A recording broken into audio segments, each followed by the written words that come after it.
Good afternoon.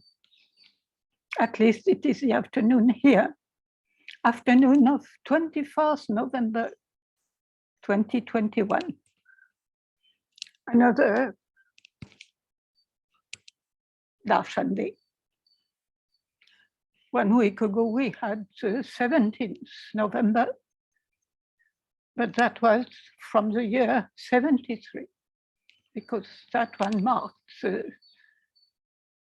permanent withdrawal by Mother from her physical body.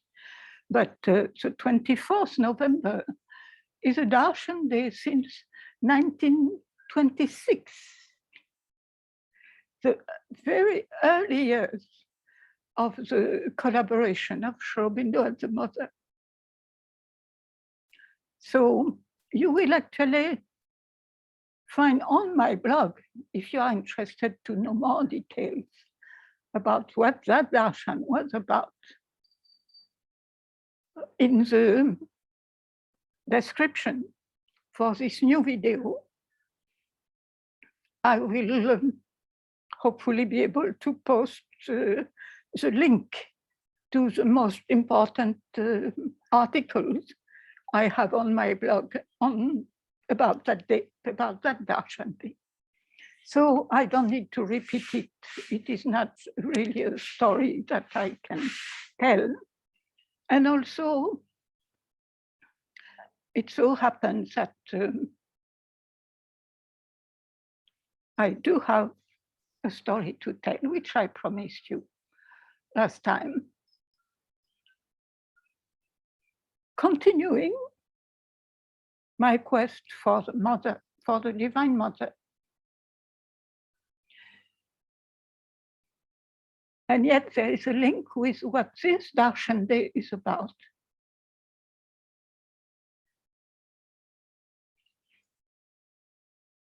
Maybe some of you have heard of that God in India, who is called Krishna, and who is actually an incarnation of Vishnu. Vishnu being the higher deity, more, I mean, in its absolute form of existence.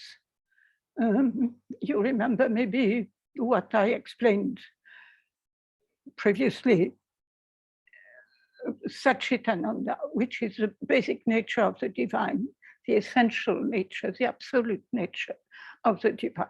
Sat being the what is the reality. Chit being consciousness, which means at the same time power. And then Ananda, which I would translate by delight, the delight of being without any external cause. It's a pure delight of being. So Vishnu, what is known now as Vishnu,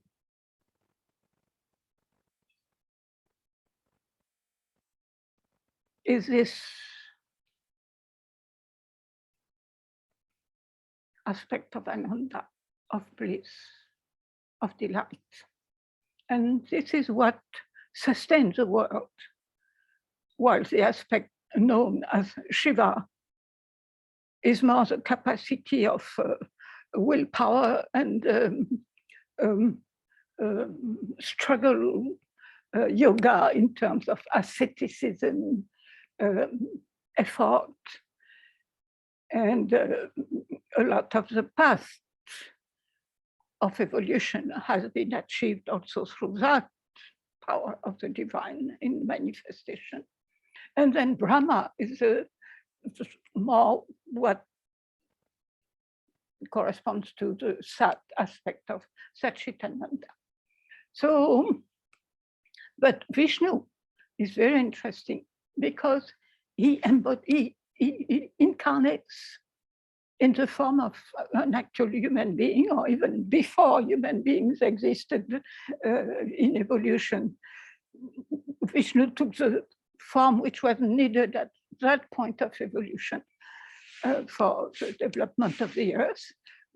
So anyway, to make it short, Vishnu is mostly known nowadays as his incarnation in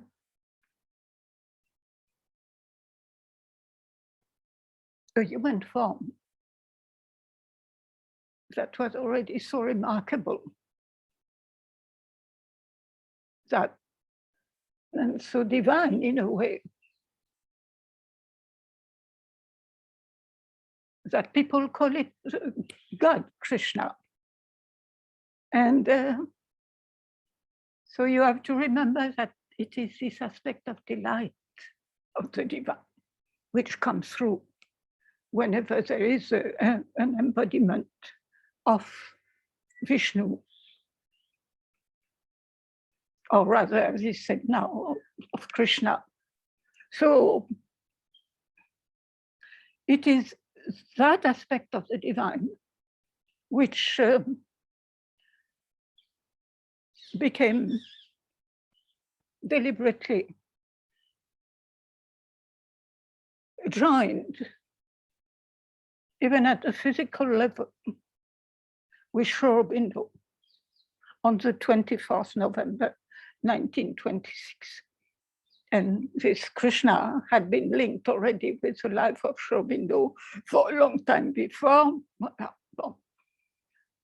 Mother also, from her side, had had quite a relationship with Krishna one way or the other. I will not go into the details now because it would all become too long, because still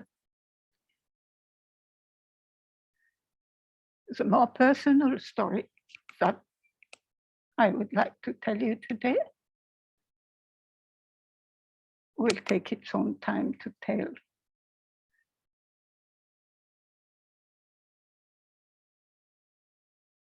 But needs to be told today because it's quite fitting for the meaning of this darshan precisely today. So you remember, I was just out of my NDE. I was sitting in the hut where I almost died, and being indicated a new place, where I could go to live, a place where I could be helpful. And so I went to that place, which was on the Austin beach, which by now has disappeared since long, but which at that time was quite an active center related to our education. And so for a few weeks, I lived there, and I became actually more or less a new leader for the small team of people who lived there and worked in relation with the education, the schools, etc., with specific activities in the context of the beach, which were organized and made available, etc. And we were all living in a big, long hut facing the sea, along the shore, like that, but a bit in the back, of course, not directly on the shore. And my work there went on happily for several weeks, until the time when suddenly I became aware that deep, so sweet contact with the mother, which through my NDE I had gained inside my own being, and which had enabled me to go then anywhere. I didn't need anymore to stay in that other place. That so precious contact was kind of fading away. I could hardly feel it any longer. So I was absolutely horrified, and I stopped everything.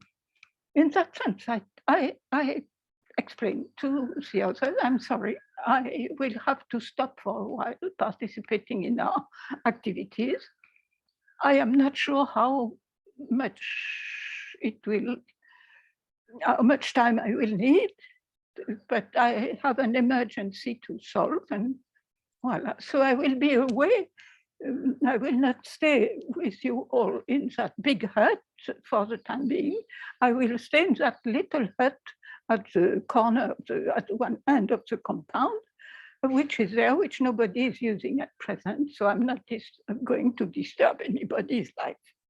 And I just took with myself a pitcher of water, my mat, and my little pillow, and a few books, because I knew and I had noticed that some passages of the writings of Sri Aurobindo, also there was a book by Saprem, where he had translated in French a few lines here and there of Savitri.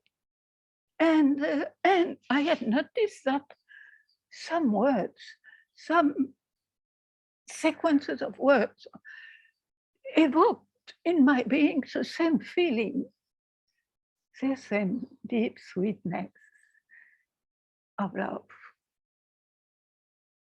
that had become so intense when I had met the mother during my NDE in the world deep soul. So then, alone in that corner, totally on my own there, with total determination, because again, it was for me a question of life and death. It was impossible for me to live again without that inner contact with the mother. It was so precious to me. I didn't want to return to life without it. So for 3 days and nights, non-stop, I kept alone in that hut, saying aloud those few words, those passages, those lines, again and again, you see, with the same intensity of fervor and of attention that you have when you are tending a fire and your life depends on it.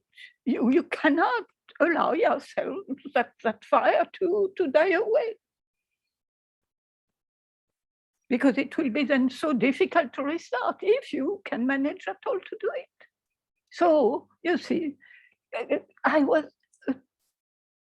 was as you keep putting wood into a fire in such circumstances, you see, when your life depends on it, you are extremely careful and you won't let your attention, you see, go away from that so important thing you have to do constantly. And so for 3 nights and days, you see, I did that. Only that. And at night, out of sheer exhaustion, I would simply fall asleep and then startled again awake in the middle of the night. I would again start, you see.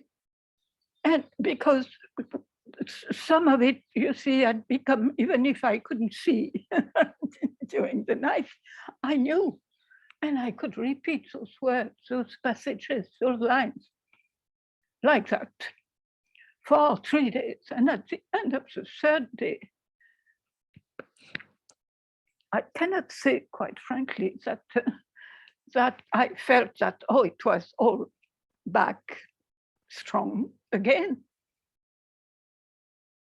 But I had somehow a feeling, a perception that I was being told that now it was okay.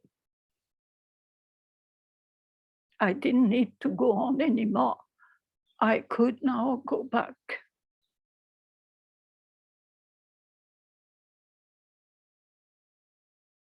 So, at a certain stage, you see, you don't argue anymore. You just obey what you are told and you trust. And this is the only thing your life is about, that trust, you see, that you are being guided. And so I pick up my few belongings, the pitcher, rolled up my mat, took the little pillow, and walked quietly back to the big hut. But I realized, see,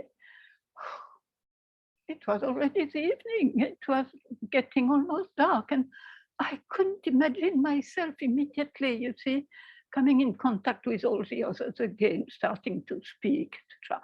I had been for 3 very intense days, totally on my own with the divine. And I needed some more of that, some way or the other, even to go back to my own little space, my room, so to say, in the big hut. I couldn't do that immediately. I needed some transition.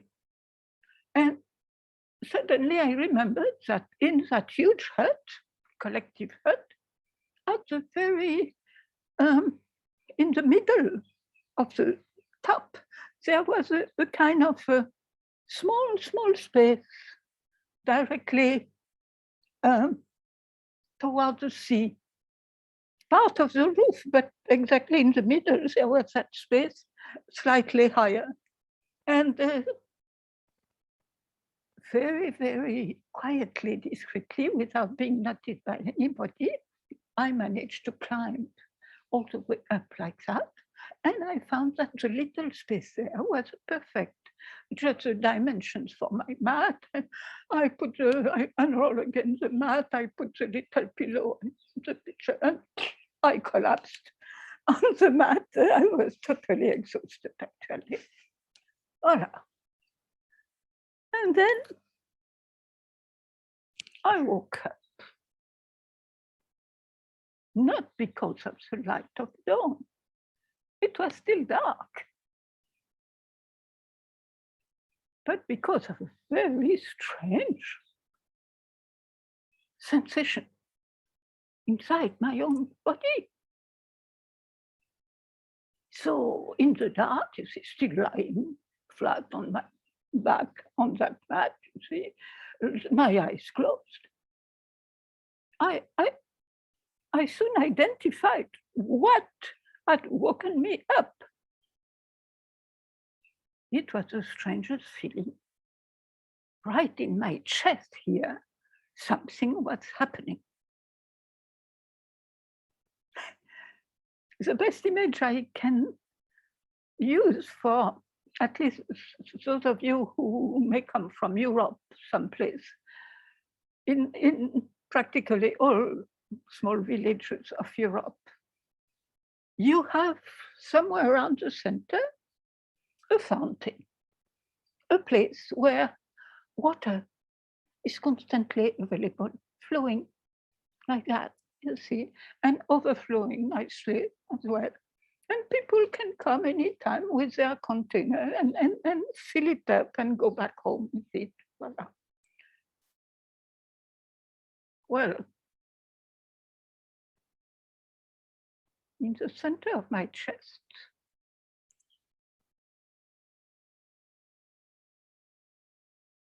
there was now a fountain.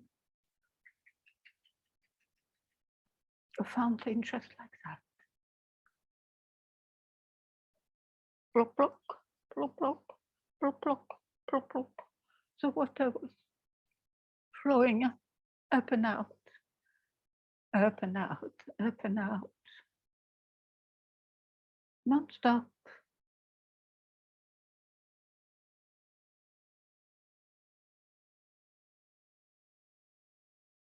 It was as if a well had opened up from my depths to the surface of my being, around the heart area. But the fountain was not of water.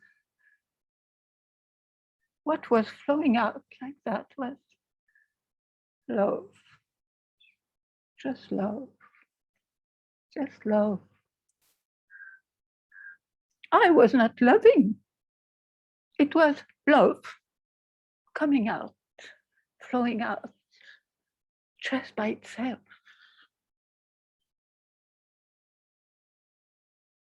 As if it was the most natural thing in the world. So it was rather fantastic, but at the same time so astonishing. I was still, you see, amazed and in awe, contemplating that fact happening right inside of the center of my being. When little by little, I became aware also that, hey, love was not only flowing out from my center. I could feel love all around me as well, as if it was actually enveloping me. And especially above my face. I was still lying down in bed, my eyes closed in the dark, but above my face, I could feel so strongly, like if there was a presence, somebody looking at me with love, tenderness, and a tinge of amusement. But again, the feeling of that presence became so strong. I opened my eyes. And lo and behold, indeed, in the space above me, in spite of the obscurity all around, I could perceive, oh God, the most exquisitely beautiful face.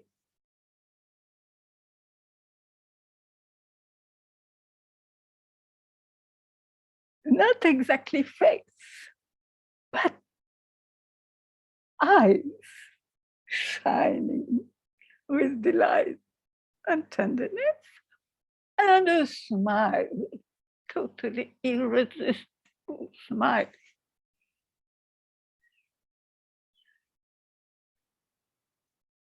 Full focus on me.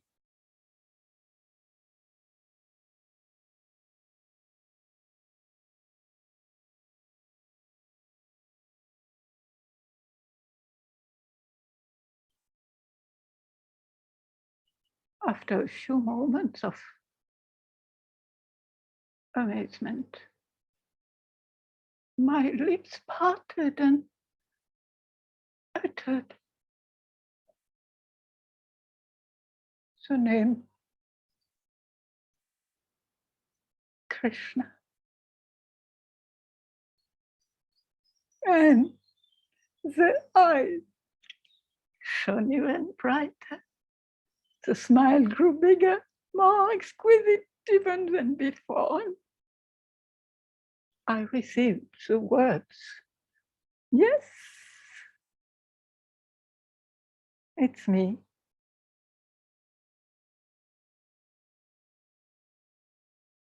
You were expecting me to come to you again as your divine mother. But I have decided this time to come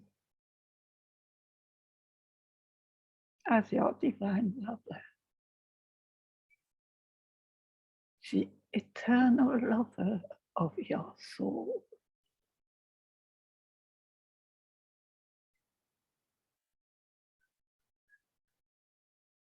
For me,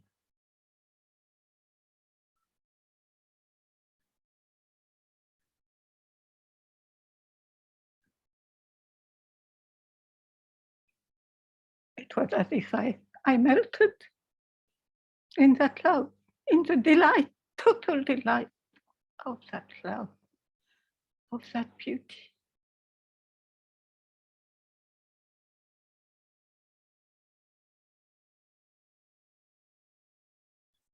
And that was only the beginning.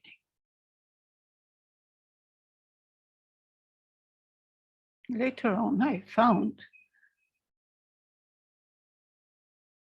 if I remember well, it could be in the synthesis of yoga, that Sri Aurobindo speaks of bhakti, the relationship of love with the divine, with our source, and how that love and that relationship has so many nuances to it. Actually, all the relationships that we have in human life, but in their truth, in their utter delightfulness of true love, but with the nuance of, let's say, being more like the fatherly love, which is fantastic. But yet, the motherly love, many people would go for because it is even sweeter.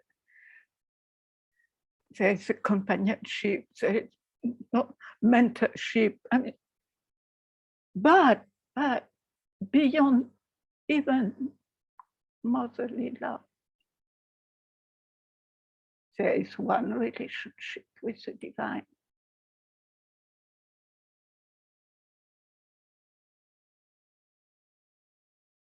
Which is the most completely and utterly blissful of them all. And it is a relationship with the divine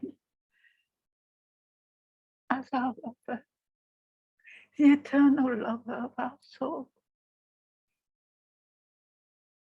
And that was being given to me at that very moment. And what went on happening within my being for the 2 months that followed, non-stop. I was in a kind of trance without a trance. I was hardly eating or doing anything physical. I could hardly take care of my body. And none of my energy was going outward, you see.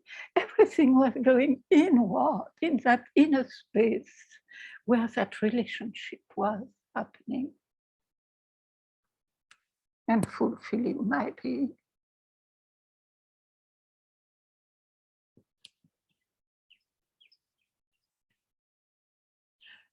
And then after 2 months, Krishna revealed to me that this I had known already in some previous lifetimes. And I had some quickly passing images of convent or monk type cell, things like that. But continued Krishna, in this lifetime, I wanted to achieve even more. And I wanted to be able to have that at any time in my life, whatever outer activity I would happen to do, and not in that kind of seclusion and inactivity. But to achieve that, he explained to me, would take a whole long period of training for it. So that all outer parts of my being would become able also to feel the same way. So this period of utter bliss for 2 months had been given to me to strengthen me and reconnect me fully with that delight. But that would have to soon stop, so that the training for more could start.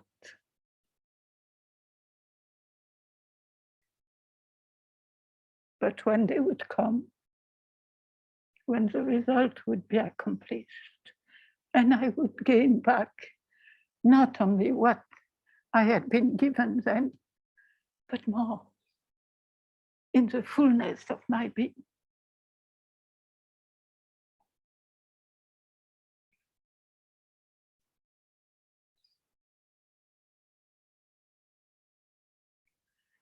So, of course, all this was leading, I discovered soon enough, to the inclusion of the body, of the very cells of my body, in that gradual relationship of love with the divine.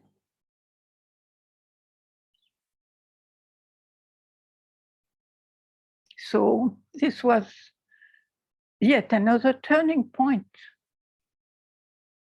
in my spiritual journey, which started a whole new trajectory somehow.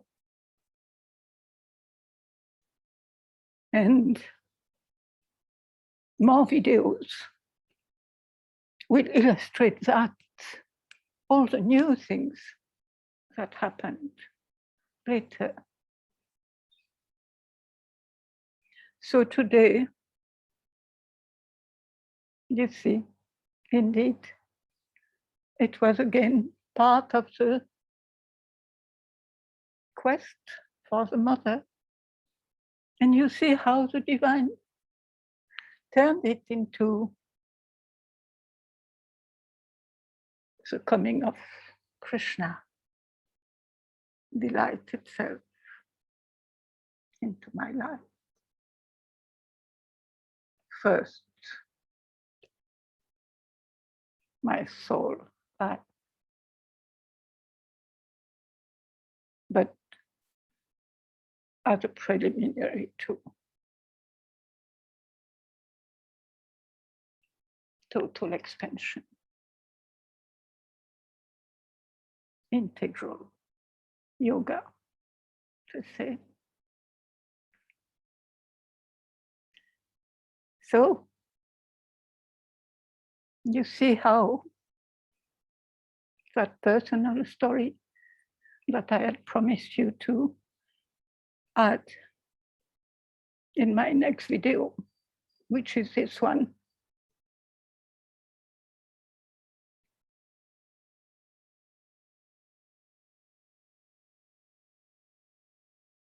What a surprise again. Quite a momentous surprise, quite a wonderful surprise too.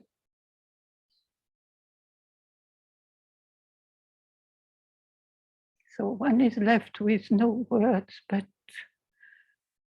oh,